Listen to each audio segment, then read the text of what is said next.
Every death that occurs from an asbestos exposure could be prevented. Don't be fooled. There is a connection. Everything just ties together. I don't know what I can do.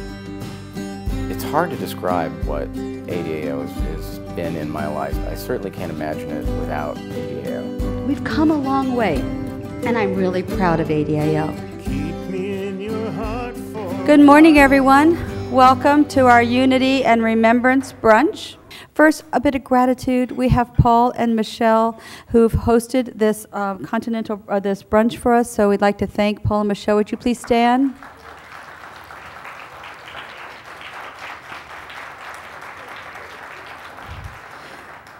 Paul is a mesothelioma patient, and he is one tough advocate in Washington, and Michelle is so terrific that we are really blessed to have them in our circle of support for ADAO. And obviously, there are a few people that have come just for brunch, so we just want to refresh some memory with some gratitude. We want to thank the Barbara Ann Carmano Center and, of course, Elizabeth Katz for being a partner. Would you stand, please? And our gratitude for all that you've done for this conference. And please tell Dr. Harbert, Linda Remington, and Patricia Ellis how much we miss them. Thank you. We have platinum sponsors at the highest giving level that we want to acknowledge. We have Sarah from the Simmons firm here. Would you please stand, Sarah? Yes. Simmons has been part of the ADAO family in making donations since we first began, and although they don't see a direct result from any case giving, they generously donate knowing that they're just doing the right thing, like Julie said. We also have the Shine Law Center, but I believe their staff needed to go home to prepare for a case. So it's gratitude both to the Shine Law Center and the Simmons firm. We have other sponsors here, and I know Ann Kearse is here from Motley Rice. Would you please stand? Motley Rice has been a sponsor. Motley Rice has also been a sponsor since we first started this program, and they're at a gold giving level, which is really significant for us. And it's unfortunate that Susan Canopy from Barron and Budd had to leave last night, but Barron and Budd is also a gold sponsor. That being said, we're very appreciative to our silver and bronze sponsors as well. So please, a round of applause for those who make this possible.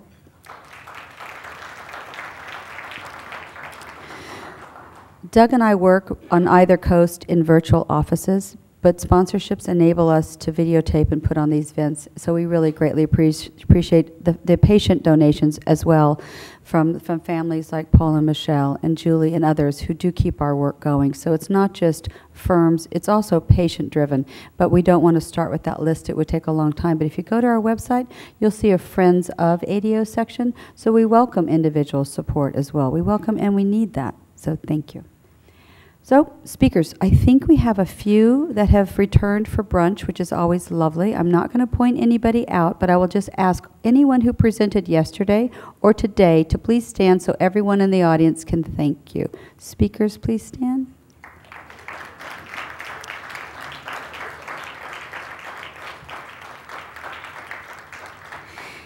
And again, no honorariums are paid. This is just a lot of hard work and a lot of love, and we say thank you. Okay, we went to work last night, and thanks to Emily, we have Facebook pictures, which you saw this morning on a jump drive, but they're also on our ADAO Facebook page. So when you have some time, when you use that Julie Gunlock hour today, you can go into the Facebook and click like. You can tag yourself. If you can't figure it out, find a kid. They can help you do it. And it will give you the opportunity to get connected. If you haven't friended us, please do so. And we had to change from our original page that we set up in 2008 because technology changed. So we're actually migrating 1,700 previous Facebook friends to our new page. So join us at this page and click like, share, forward, all that great stuff that we know how to do. When you go home today, the Week of Awareness doesn't end because our conference does. We invite you to go to this landing page where you can see Dr. Richard Lemon, Dr. Arthur Frank, Dr. Madrid has a day. Every single day has amazing content that you folks can totally click and share over to your pages or cut and paste into an email. It's a week of awareness. We've never had so much great content for this week ever, and there's the new video. So please, if you can't find something, email me. I'm happy to direct you to it. But take a look at this page, translate, share, forward, a lot of information. When you checked in, Elise and Suzanne probably happily gave you the cookbook, which Kim and Kristen can certainly talk to you more about. It is Cooking with Love and Keeping Families Together. And if you want to take other books home to give to family members, clients, patients, we are selling them for $15 to cover our expense. But it's really a lovely book. And the Card Clinic, Tanis and Kimberly, please stand. There's a message from the Card Center also about new normals and accepting change, and it's just beautifully written. I'm really delighted that we have this today. Lastly, it's ADAO volunteers that have put goodies in bags and greeted you at the table, and this takes a lot of work. It's about like giving birth to an elephant by the time we finish this conference. Yeah, Doug, you're laughing. But it is. I think the gestation period's about 2 years. It feels like that. So what all the ADAO volunteers and people that helped us during this weekend, please stand so we can recognize and thank you. Suzanne, Emily, Doug, please. Dr. Lemon.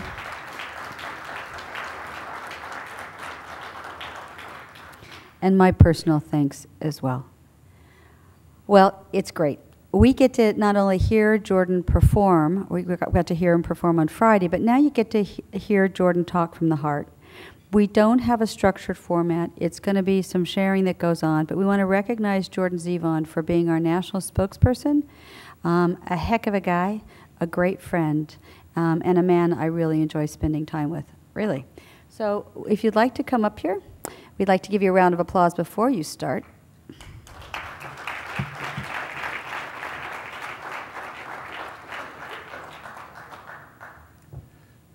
Thank you. And What? ADAO would like to give you What? something heavy to take home. Aww. Yeah, because we love you. Sweetie. You mean a lot to our family. Well, thank you. My suitcase came in at 46 pounds, so I'm officially screwed now, but it's worth it. It is worth it. Jordan Zevon, keynote speaker. That's one of those oxymorons like jumbo shrimp. Just doesn't go together. I'm pretty sure the conversation when I was asked to do this went something like this. Hi, honey, it's Linda. I want to know if you got those 2 paragraphs that I sent you and if you approve of them. Yeah, they're great. They're fine. I just want to make sure they're in your words. I want to make sure you're happy. Everything's great, Linda. Okay, good. Now, I'm working on the flights. I have a 9 o'clock flight. I know you're not a morning guy. Linda, I have a 2-year-old. I wake up at 5:30 every morning. Okay, but as long as you're happy, I'm happy, trust me. Okay, I've talked to Sue Ann. We're going to do the PSAs. Can you be at my house at 12? I know you're not a morning person. Linda, I have a 2-year-old. I wake up at 5:30 every morning. Okay, but I just want to make sure you're happy and everything is good. So here's the way the schedule is going to go. We're going to go and you're going to perform from 7 to 9 on Friday. And then on Saturday, we're going to have the dinner at night. It's going to be fine. And then the brunch is at 9:15. I know that's kind of early. You're not a morning guy. Linda, I have a 2-year-old. I wake up at 5:30. On Saturday, do you want to present the award to the Cyrus family? Of course, that'd be great, that'd be fine. And then on Sunday, we're going to have the brunch, and you want to be the keynote speaker. Okay, I love you, bye, click. Wait, what? Keynote speak, that's a lot of pressure. But she said, just talk from the heart, tell your story. I figure I can do that. I thought about writing something out, but with my ADD, I would exhaust all my resources to combat my ADD, so I would have the speech in front of me, get through a paragraph, and start thinking about baseball. So instead, I'll just tell you why I would agree to anything that Linda says and how I ended up with ADAO. I knew nothing about asbestos disease. I knew nothing about mesothelioma. In my world, there were 2 things where asbestos was involved. It was either a punchline in a joke, like when you're in a bad cafe and you say, oh, try the asbestos meatloaf, I hear it's fantastic. Or the late night commercials, which I usually don't pay attention to. You know, I never needed to cook a chicken in 5 minutes, and I've never had an erection that lasted longer than 5 hours, although I've tried. Sorry. You still happy with this decision, Linda?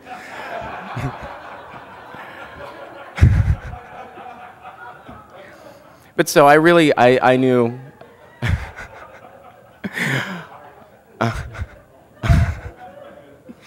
So I knew nothing about mesothelioma, and I got a phone call from my father in the summer of 2002, and I knew that something wasn't right because he called me up and he said, "Jordan, it's your father." Normally this wouldn't be a big deal, but my father called me Johnny Son, and I called him Johnny Pop, which actually turned into Johnny Poip and Johnny Soin. Long story, but that's the kind of relationship we had. We had nicknames for each other. We had a language that nobody else understood. And so I just knew right away that something was amiss. And having not really grown up with him, I can imagine that this would have been the voice that I heard when he found out that I took the car when I wasn't supposed to, or got an F in a math class, which happened anyway. And he said, "I'm sick."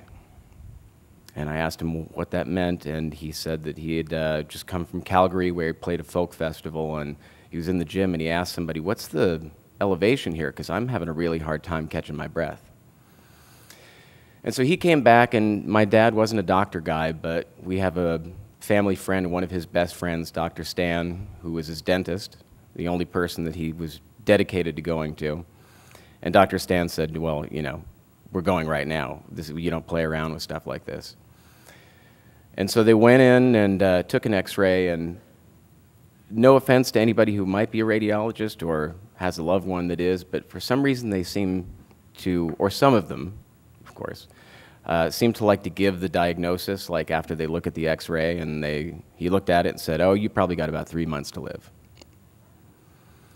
And so, you know, you tell that to my dad, and he says, "Well, I got to do something."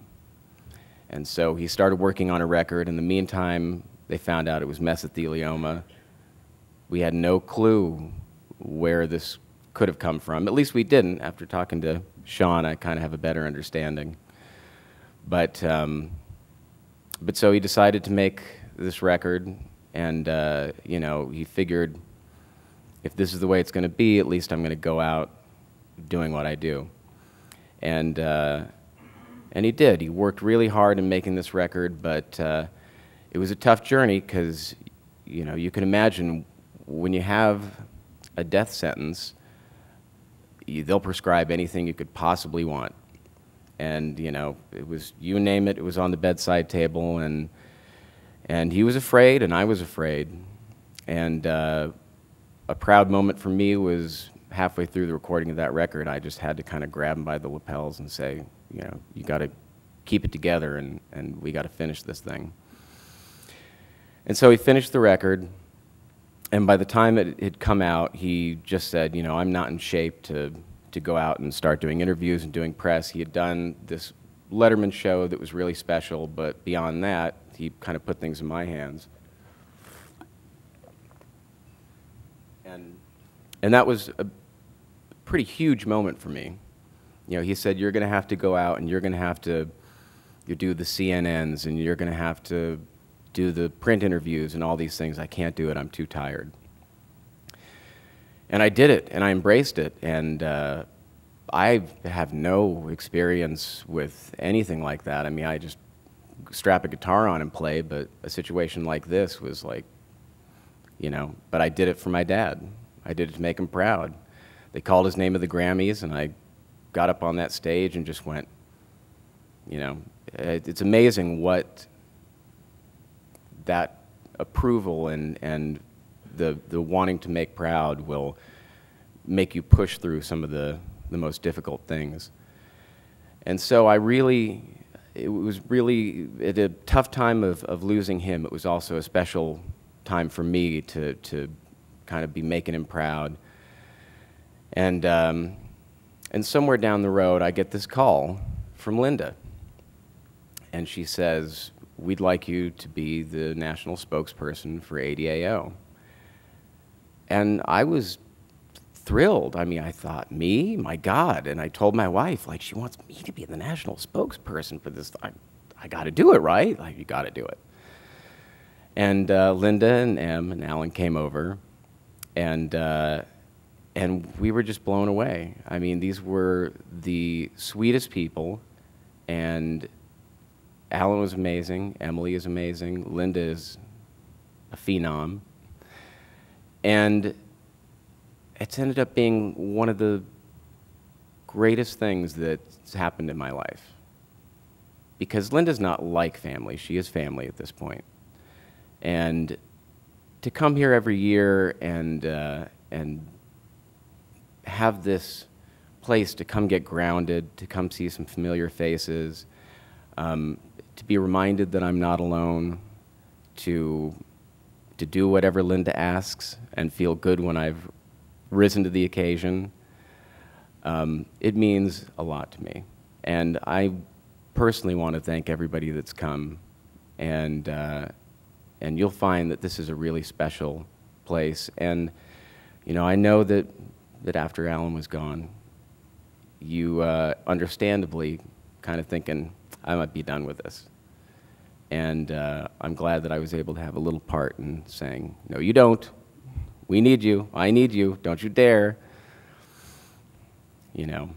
And so that's from my heart. My heart is that I'm very grateful for ADAO. I do tend to feel guilty sometimes that I don't know all the ins and outs of the band bill, and you know, I don't follow everything with a microscope. Exactly. But you know, when I'm at the airport and I have my guitar and somebody says, oh, what are you doing here? And I say, oh, I'm playing a conference for ADAO. I'm the national spokesperson. That conversation starts, and you know, they end up going the same way in different cases. Well, I have this asbestos-covered pipe in my house, and what do I do? And I, of course, tell them, just take a hammer, hit it, and just, you know, saw it out yourself. A couple garbage bags should be fine. No, but, you know, I try to gently tell them that there is a danger out there that you probably want to make yourself aware of, and go to adao.us and find out. And then I think, well, I guess that's what I'm supposed to do. When a microphone is put in front of my face, when somebody asks me what I do, any chance I can, I tell them, this is something that you want to look at. I try not to be the harbinger of doom, but just say, yeah, it's out there. Be aware, just so you know what's going on. So I thank you guys for having me. I thank Linda for challenging me once again. I love you. And that's it. Thanks very much. And thank you very much for this. And Southwest, or Delta, thanks you for this. $50.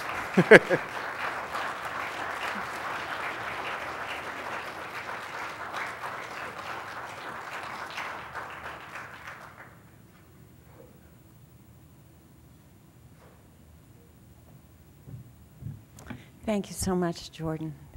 Really wonderful, wonderful words, and wonderful to see your heart once again. Our next speakers are Kristen Olson and Kim Olson Sebasta. Sebasta? Sorry if I... let's give them a welcome. Okay. Memory is a way of holding on to the things you love, the things you are, the things you never want to lose. It's been a little over a year and a half since we lost our mother. We've been talking about how to share our story for a long time now. How to share our memory, our way of holding on to what we love, what we are, what we never want to lose. We still don't know exactly what to say.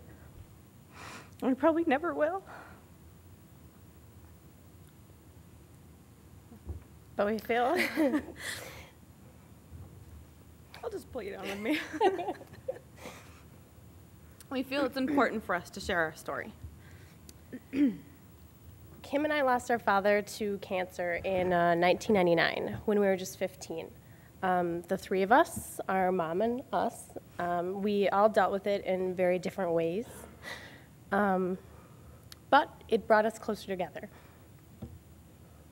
Of course, we acted out as teenagers, and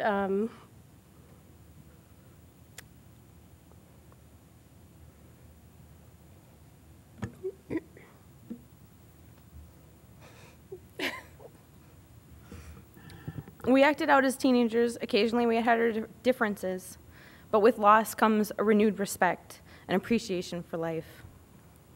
We hummed along through the next several years. Graduating high school, traveling, starting our careers, and going to college. And then on February 8th, 2007, just 4 days after our 23rd birthday, our mother was diagnosed with mesothelioma.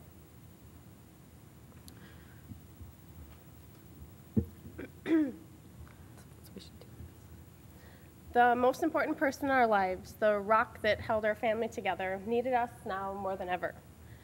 So we did what all of you did as well. We found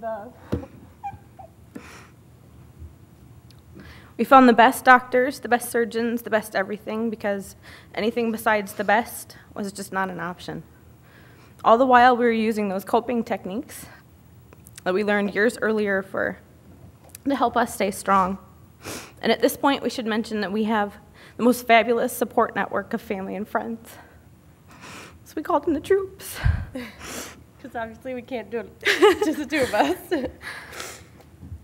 We surrounded ourselves with loved ones that helped with appointments, transportation, meals, and sorting out all the details while we focused on the moment. We made an unspoken pact, the three of us. We knew that what we were facing was very hard, and so we decided to commit ourselves 100% to celebrating every moment. We did cry, but besides crying, we embraced our future and we made the best of it. We spent evenings making dinner, enjoying stories and laughing over each meal. We pulled out all the stops. We served grilled cheese on china plates, and we drank protein shakes and cranberry juice. And champagne glasses. When we knew she was having a rough day, which happened a lot, we would often write love notes and post them around the house. A little heart on the bathroom mirror. With lipstick. Or a Post-it note saying, "Good morning, beautiful," on the orange juice container. We'd write, "We love you, Mom," scribbled on an index card, or "You rock," on a note next to the bed. When we weren't there to share our thoughts, the notes did it for us. We embraced every whim or fleeting idea that we thought would make us happy. So we giggled for hours, taking pictures with a silly iPhone app. We put on every piece of jewelry and had dinner while eating broccoli cheese soup.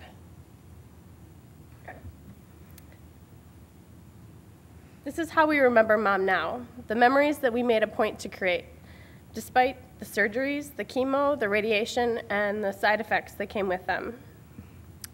Those memories are there too, but the ones that we cherish the most are the ones full of the laughter, the smiles, the stories, and the jokes. And the silly hats. We had a lot to celebrate in the last year.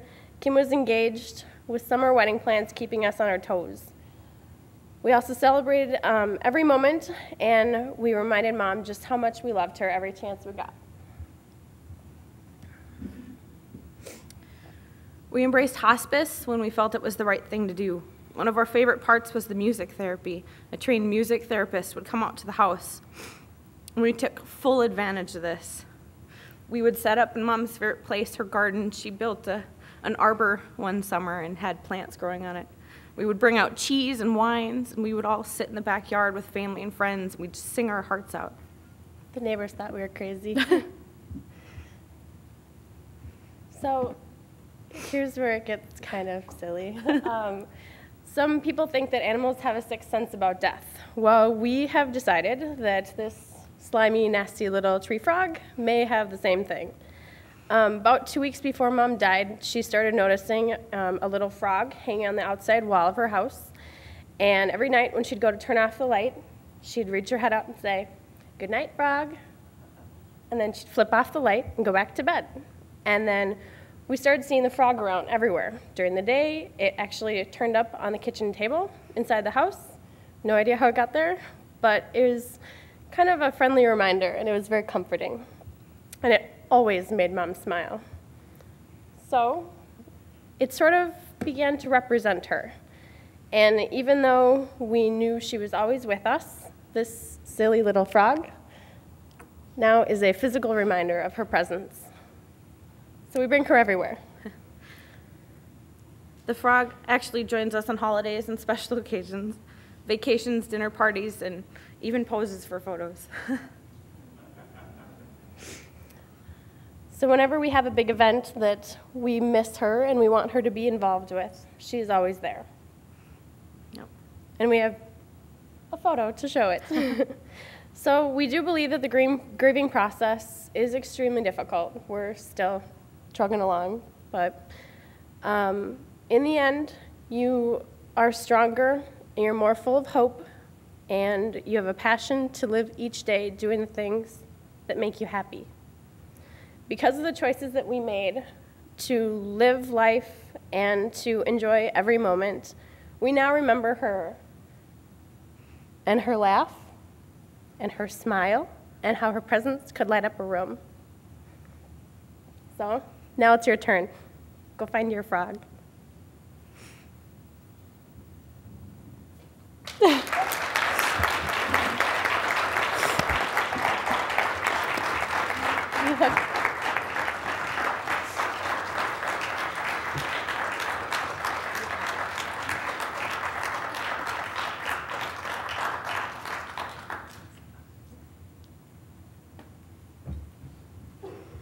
Thank you so much, Kim and Kristen, for sharing that experience with us.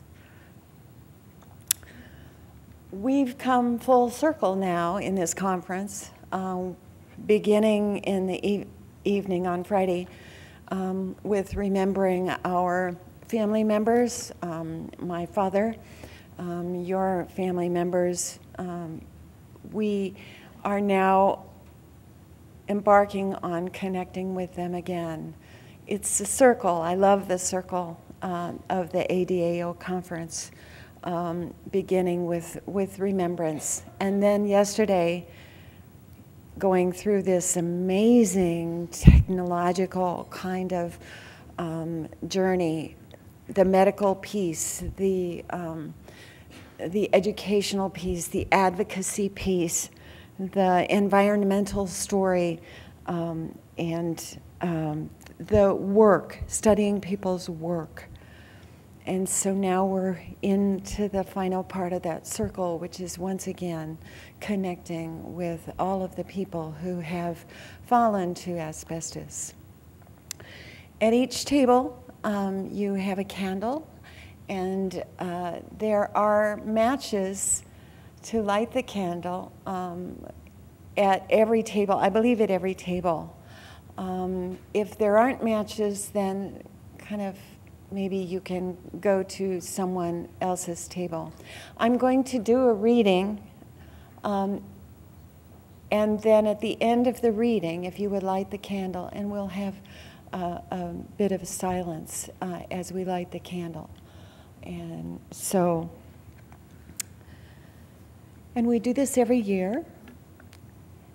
And most importantly, we are joined in this by people all around the world. And that's particularly powerful if you think about the representatives that we have in this room who are here to promote the issue of global asbestos and unity in approaching our global friends and spirits and families and communities. The light of this candle reminds us of love.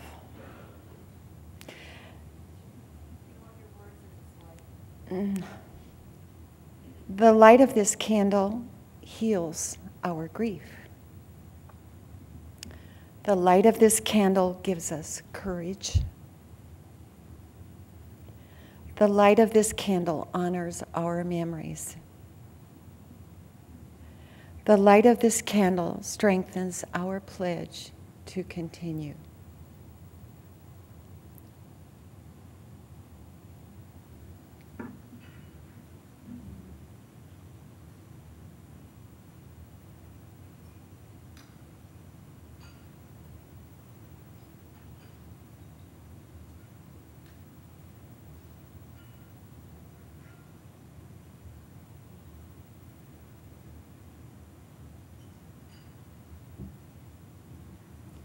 Thank you.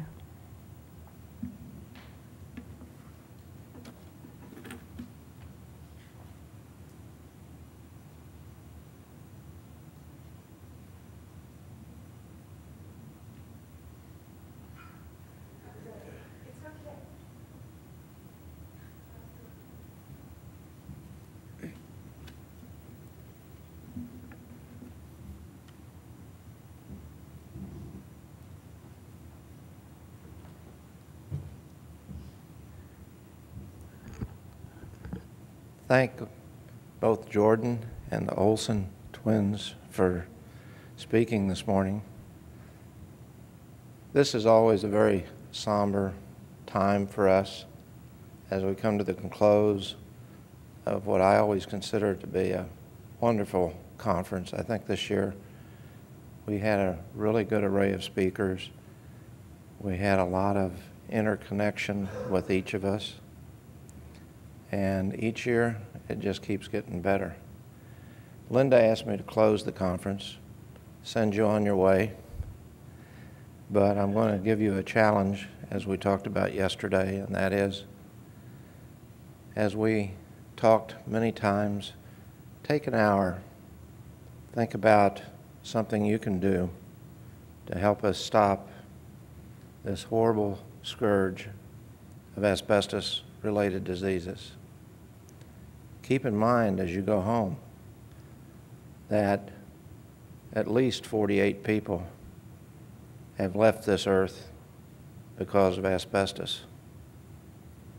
And they left it not as we're leaving to go home in a nice airplane. They left in a lot of hurt and a lot of pain. And think about those people and encourage yourself to take that hour and do something to bring about change. That's what ADAO is about. We're victims helping victims. We're friends helping friends. We're people outreaching to others. And each of you can make a difference. Each one of you can make a difference. And that's what I challenge you to do, is to make a difference. So when we come back next year, that we're able to say, we made a difference, we changed things, and we're moving forward. And through this organization and through the people that support this organization and work day and night, and Jordan's imitation of Linda was right on. I mean, that's the way she calls. Sometimes you hang up and you wonder, what did I commit myself to? But have a good trip home. Enjoy the weather today. Enjoy what remains of your time in Atlanta. And we'll see you in some other sunny place, hopefully next year. But thanks for coming, and thanks for making this the most successful conference thus far. Goodbye.